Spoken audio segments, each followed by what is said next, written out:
Paper plate making machine, semi automatic single die paper plate making machine అంటారు, semi automatic buffet plate making machine అంటారు, hydraulic paper plate making machine అంటారు, hydraulic buffet paper plate making machine అంటారు.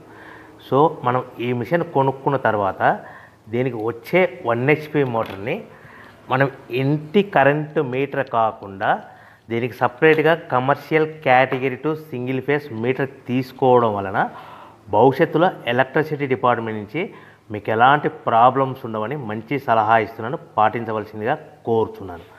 So ఈ semi automatic hydraulic single die buffet plate making మిషన్లో కేవలము buffet ప్లేట్లు మాత్రమే తయారు చేసుకోగలుగుతాము. ఈ మిషన్లో కేవలం మందం లావు దొడ్డు ప్లేట్ మాత్రం బఫే ప్లేట్ తయారు చేసుకోగలుగుతాము.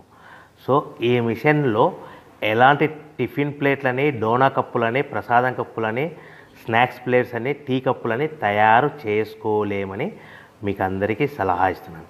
సో ఈ బఫే ప్లేట్లు ఏ విధంగా తయారు చేసుకోవచ్చు అంటే కనుక మనకు రా మెటీరియల్ షీట్ ఇలా ఉంటుంది. ఈ షీట్ని డై మధ్యలో పెట్టి గేర్ వెనక్కి లాగితే కనుక 1, 2, 3 సెకండ్లు లాగిన తర్వాత అదే గేర్ను ముందుకు నెట్టడం వలన డై కిందికి వస్తుంది. ఈ విధంగా తయారైన ప్లేట్ చేసుకోవచ్చు. సో ఈ బఫే ప్లేట్లు మనం ఎన్ని తయారు చేసుకోవచ్చు అంటే కనుక నిమిషానికి 5 నుంచి 10 ప్లేట్లు తయారు చేసుకోవచ్చు. అది కూడా ఆపరేటింగ్ చేసే ఆపరేటర్